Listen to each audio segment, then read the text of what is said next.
साथियों नमस्कार, स्वागत है आप सभी का एक बार फिर से अपनी कलम अपने चैनल पर। हम बात कर रहे हैं कक्षा 10 की जो बुक है उसमें राजस्थान जी के जो टॉपिक हैं उसमें आज हमारा टॉपिक का अगला पार्ट है स्थापत्य एवं शिल्प के विविध आयाम। अति महत्वपूर्ण टॉपिक है। इसमें जो दुर्गों के प्रकार हैं और है स्थापत्य है उस सभी बात हम इसमें करने वाले हैं। ठीक है साथियों, शुरू करें उससे पहले एक बार सभी लाइक करके शेयर करो। चैनल पे आप नहीं हैं तो सब्सक्राइब करके जुड़ जाए। कंटिन्यू रोज़ सुबह 10 बजे क्लास मिलती है, आप कंटिन्यू देख सकते हैं। आप कोई भी किताब गाइड पढ़ रहे हैं लेकिन किसी भी जो आप भर्ती परीक्षा की तैयारी करें कक्षा 6 से लेकर 10 तक किताबें अति महत्वपूर्ण साथियों। ये किताबें विशेष रूप से तैयार कर लेना। कक्षा 6 से लेकर 9 तक मैंने पूरी क्लास करवा दी है, नीचे कमेंट बॉक्स में लिंक है। कक्षा 10 के 10 क्लास हो चुकी है साथियों। ठीक है, ये आप पीछे की जितनी भी क्लास हुई है उसको आप कमेंट बॉक्स में जो लिंक है वहाँ से देख सकते हैं क्रम से। ठीक है, शुरू करें उससे पहले मैं आपको सूचना दे दूँ साथियों, थर्ड ग्रेड के अंदर जितना भी राजस्थान जीके आएगा उन सभी की मैंने खुद टेस्ट सीरीज बनाए हैं। सभी टेस्ट मैंने खुद बनाए हैं। ठीक है, उन टेस्ट सीरीज को आप देख सकते हैं, टेस्ट सीरीज से जुड़ सकते हैं। सभी टेस्ट टॉपिक वाइज है। थर्ड ग्रेड में जितना भी राजस्थान जीके आएगा उन सभी की टॉपिक का टेस्ट सीरीज है, वो कमेंट बॉक्स में है, उसकी लिंक दी हुई है। ठीक है, आप वहाँ से जुड़ सकते हैं। फ्री डेमो टेस्ट भी है सभी के लिए। जितने भी साथी हैं वो फ्री डेमो टेस्ट विशेष रूप से देना। जीके की टेस्ट सीरीज में जाना, कंटेंट ऑप्शन आएगा वहाँ पे आपको वो टेस्ट विशेष रूप से देना है। 2 या 3 फरवरी को मैं आपको जो पूरा राजस्थान जीके के एक विशेष रूप से उस पर एक कॉम्बो टेस्ट रखेंगे, पूरा उसमें टॉपिक शामिल करते हुए एक टेस्ट बनाएंगे। फिर आपको 10-12 तारीख को फिर एक 18-20 तारीख के आसपास एक टेस्ट रखेंगे पूरे राजस्थान जीके पे जो थर्ड ग्रेड में रहने वाला है। ठीक है साथियों, वो टेस्ट आप सभी को देना है और टेस्ट इससे विशेष रूप से जुड़ जाएँ। सभी टॉपिक का टेस्ट भी आप कमेंट बॉक्स में लिंक है, वहाँ से जुड़ सकते हैं। ठीक है, तो साथियों मैं बात करूँ स्थापत्य से आप सीधा मैं आपको कहूँ कमेंट बॉक्स से लिंक है, वहाँ से जुड़ सकते हैं। सीधा आप प्ले स्टोर से ऐप भी डाउनलोड कर सकते हैं, वहाँ पे टेस्ट सीरीज मिल जाएगी आपको। प्ले स्टोर पे जाके सर्च करें अपनी कलम अपनी आवाज़, वहाँ पर ऐप जो आएगा वो डाउनलोड कर लें। ठीक है, टेलीग्राम ये PDF आपको टेलीग्राम पे मिल जाएगी पूरी किताब की। टेलीग्राम पे जाके सर्च कर लें अपनी कलम अपनी आवाज़। देखिए राजस्थान में जो स्थापत्य है शिल्प है उसके विविध आयाम जो है उसकी बात हम करेंगे। नगर विन्यास जो स्थापत्य है उसमें भवन और शिल्प जो है वो बात हम करते हैं। हनुमानगढ़ जिले में कालीबंगा और साथ ही में खुदाई में ऐसे अनेक प्रमाण मिले हैं जिससे ज्ञात होता है कि इस ऋग्वेद काल से कई सदियों पूर्व सरस्वती और दृष्टवती नदियों के किनारे बसे इन नगरों की नगर योजना और भवन निर्माण उस स्थिर थी। ईंटों से बने भवन, सड़कें, नालियाँ, गुल कुएं जो हैं वो वेदियाँ आदि प्रकार वो प्रमाणित करती है। देखिए बात करते हैं जहाँ से सवाल बनने का। दक्षिण पश्चिम राजस्थान में आहड़ और गिलोट, ये दक्षिण पश्चिम की बात है, आदि संस्कृति के केंद्र रहे हैं। मकानों में खिड़कियाँ, दरवाजे, बरामदे, खुले चौक आवास को पूर्णता प्रदान करते थे जो यहाँ की समृद्ध अवस्था पर प्रकाश डालते हैं। अनाज पीसने के पत्थर जो हैं, नोट करें इन बातों को, तांबे की चद्दरें हैं आदि जो आहड़ की कृषि और व्यवसाय प्रधान परिस्थिति की और संकेत करते हैं। देखिए पौराणिक सभ्यता के युग में राजस्थान में कई सांस्कृतिक केंद्रों का ज्ञात होता है। इसमें देखिए पुष्कर, मरुधन्व, जांगल, मत्स्य, साल्व, मरुकांतर आदि हैं। इसमें प्रमुख जो है इसमें पौराणिक सभ्यता के युग में सांस्कृतिक केंद्र रहे हैं। महाभारत काल में जो है विराट नगर, बेराट है, वो पुष्कर आदि नगरों का वर्णन मिलता है। ये एक नगर सभ्यता की बात कर रहे हैं। नगर वो किस प्रकार बसाते थे, एक सुंदर तरीके से किस प्रकार से उनका निर्माण उसका बसावट होती थी, वो एक सब स्थापत्य के अंदर आता है। वहाँ से सवाल जो बन सकते हैं वो देखेंगे। अब यहाँ पे मौर्य काल से लेकर उत्तर जो गुप्त काल में भारतीय स्थापत्य की भांति राजस्थान में भी स्थापत्य के विशेष रूप का विकास हुआ। इस काल की कला केवल राजकीय प्रसरे में नहीं पलती थी वरन आज जो आमजन था उसके मध्य भी प्रचलित थी। विराट नगर जयपुर अशोककालीन सभ्यता का एक अच्छा उदाहरण है। अब यहाँ पे देखिए विराट नगर की जो स्थापत्य है वो मौर्यकालीन जो अशोक है उसकी सब एक अच्छा उदाहरण है। यहाँ के भग्नावशेषों में स्तंभ लेख, बौद्ध विहार का खंडर प्रमुख है। मौर्य काल में बेड़स नदी के किनारे मध्यमिका, नोट करें इस बात को, बेड़स नदी के किनारे मध्यमिका चित्तौड़ के पास जो है आज जिसे आजकल नगरी कहते हैं कि भव्य नगर योजना इस बात की साक्षी है कि 3री सदी ईसा पूर्व से 6ठी शताब्दी ईसा पूर्व तक भव्य नगर रहा है। साथियों जो वर्तमान में नगरी कहा जाता है जिसे वो मौर्य काल में बेड़स नदी के किनारे जो मध्यमिका कहलाती थी चित्तौड़ के पास में, वो इस नगरी योजना की साक्षी है कि किस प्रकार से 3री-6ठी शताब्दी में नगरी योजना थी। गुप्त और गुप्तोत्तर काल में गुप्तोत्तर काल में मेनाल, अमझेरा, डबोक, भरतपुर के आसपास के क्षेत्र नगरीय विभोग की साक्षी हैं। ठीक है, 7वीं से 13वीं सदी तक का काल राजस्थान में स्थापत्य की दृष्टि से बहुत ही महत्वपूर्ण रहा है। देखिए बात करें राजपूत काल में जहाँ जहाँ राजधानी बनी वहाँ नगर नियोजन विशिष्ट रहा। नगर की रक्षा इस सुविधा की दृष्टि से जो स्थान चुना जाता था वह महत्वपूर्ण स्थल होता था। इसी दृष्टि से भीनमाल, चित्तौड़गढ़, मंडोर, ओसियां, रणथंभौर, झालरापाटन, राजौरगढ़, आमेर जैसे स्थानों को राजधानी नगर बनाने हेतु चुना गया। अब यहाँ पे देखिए थोड़ी सी बातें नोट करनी है। एक तो इन स्थानों को चुना गया मतलब ये पहले से थे, ये बात तो ये होगी। अब जो ये और हैं, आगे चलकर देशी राजाओं ने अपनी अपनी राजधानियों के लिए जोधपुर, जैसलमेर, बीकानेर, उदयपुर, बूंदी, कोटा, जयपुर आदि शहर जो है वो स्थापना की गई। ये बात आपको नोट करनी है, ठीक है। उदाहरण के लिए यदि हम जयपुर को देखें तो महान शिल्पकार जो था विद्याधर, ये बात भी नोट करें, जयपुर का शिल्पकार कौन था? विद्याधर था। उसने जयपुर शहर की 9 वर्गों के सिद्धांत पर बसाया था। सुव्यवस्थित रूप से बसे जयपुर के निर्माण की चौड़ी और सीधी सड़कों एवं रास्तों की व्यवस्था सर्वाधिक महत्वपूर्ण रही। शहर के दोनों सिरों पर 2 चौपड़ अर्थात छोटी और बड़ी चौपड़ है, जिसके बीच में फव्वारे और चौड़ी सड़क के दोनों ओर बाजार हैं। कितनी सुंदर बसावट बसाई गई थी उस समय से। शहर से निकास के लिए Surajpol, Chandpol, Ghat gate, Sanganeri gate, Ajmeri gate, Zorawar Singh gate आदि महत्वपूर्ण दरवाजे भी बनाए गए थे।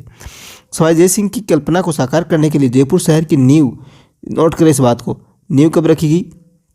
नवंबर 1726 ईस्वी में राजगुरु पंडित जगन्नाथ सम्राट द्वारा रखी गई थी। ये भी बात आपको नोट करनी है। आगे चलकर जो पूरे राजस्थान के नगर नियोजन को जयपुर के स्थापत्य ने प्रभावित किया। 12वीं सदी में जैसलमेर का निर्माण जंगल की निकटता, पानी की सुविधा को ध्यान में रखकर किया गया था। समूची योजना जनजीवन में व्यापार की समृद्धि के हित में थी। चौहानों के समय में अजमेर की गिनती समृद्ध नगरों में की जाती थी। अजमेर पृथ्वीराज विजय काव्य में अजमेर की तुलना इंद्रपुरी से की गई। साथियों, बूंदी के स्थापत्य में उसके बसाने में जल की प्रचुरता और जोधपुर और बीकानेर की बसावट में गढ़ निर्माण, प्रकोष्ठ भवन निर्माण है, उसकी भौगोलिक परिस्थिति है, उससे संबंधित रही है महत्वपूर्ण बात। बीकानेर में समतल भूमि में पैसे के अनुसार नगर की भाग बनाई गई। हाटूर बाजारों को जो व्यापारिक सुविधा भी अनुकूल बनाया गया। उदयपुर को झील के किनारे घाटियों के अनुकूल पैसे के अनुसार मोहल्लों में बांटा गया था। यह अलग अलग नगरों की विशेषता है। अब यहाँ पे देखिए, नगरों के स्थापत्य से गाँव का जो स्थापत्य वो भिन्न रहा है। पहाड़ी इलाके के गाँव पहाड़ी ढलान, कुछ ऊंचाई ली हुई हैं, जैसे केलवाड़ा, सराड़ा आदि। यहाँ पे देखिए, पहाड़ों और घने जंगलों में आदिवासियों की बस्तियों, छोटी छोटी टेकरियों पर 2-4 झोपड़ियों के रूप में बस्ती जो है मिली है। यहाँ पे देखिए, रेगिस्तानी गांवों को पानी की सुविधा को ध्यान में रखकर बसाया जाता था। इसलिए बीकानेर और जैसलमेर के गांवों के आगे सर अर्थात जलाशय का प्रयोग है वो पाया जाता है। यहाँ पे देखिए, जैसे बात करें बिदासर है, जैसर है, उदासर है, ये गाँव के नाम मतलब तालाब के किनारे वो गाँव बसाए जाते थे, इसलिए सर का नाम हो जुड़ गया। दुर्ग शिल्प की बात करें तो अति महत्वपूर्ण है। सभी दुर्ग हम देखेंगे।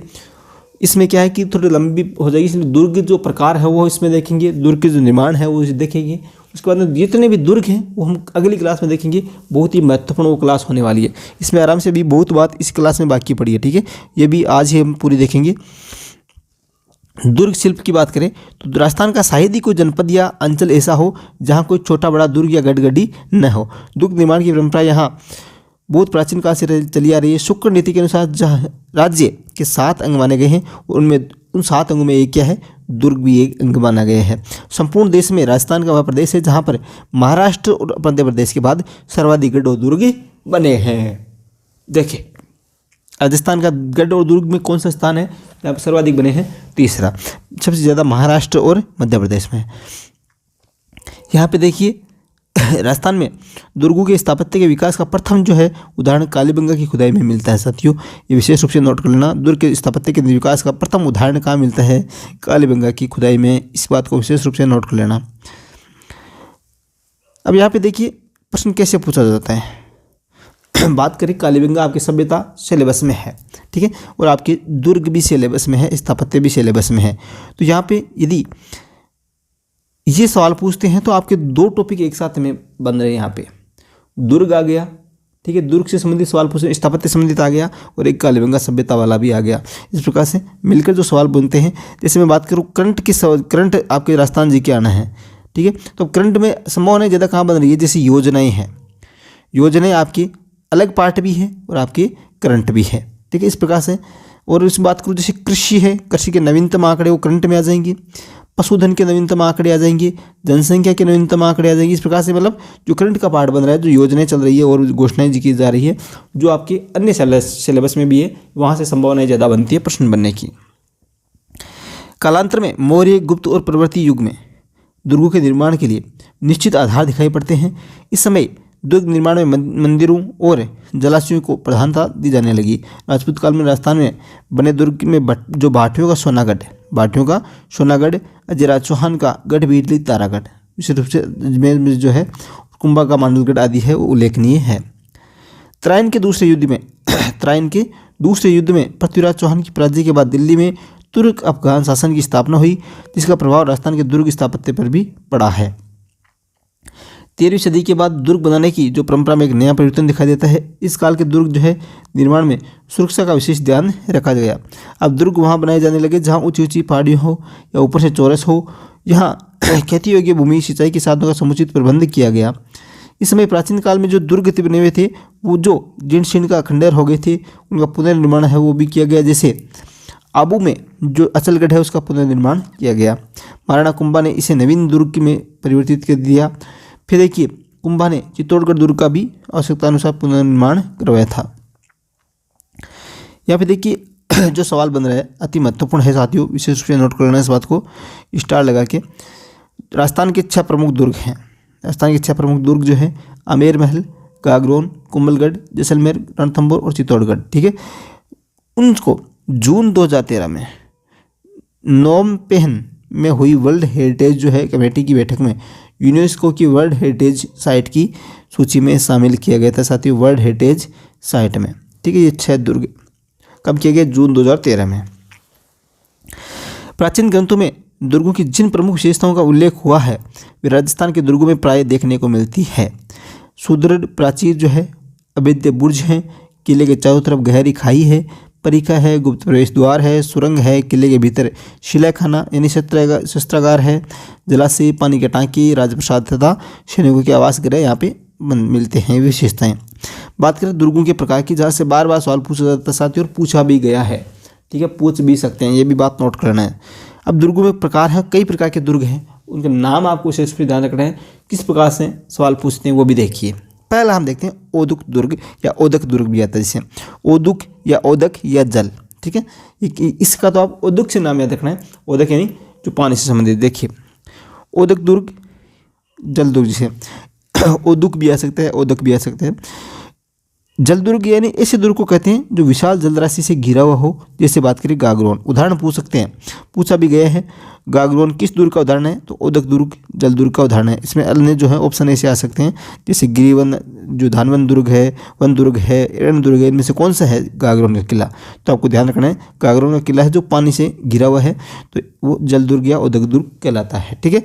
अगला देखिए गिरी पर्वत, नाम से पर्वत दुर्ग जो है गिरि दुर्ग या पर्वत दुर्ग, ठीक है, किसी ऊंचे पर्वत पर स्थित होता है, वो कौन सा होता है? गिरि दुर्ग होता है। राजस्थान के अधिकांश दुर्ग इसी श्रेणी में आते हैं, ठीक है, जो किसी पर्वत पे स्थित है।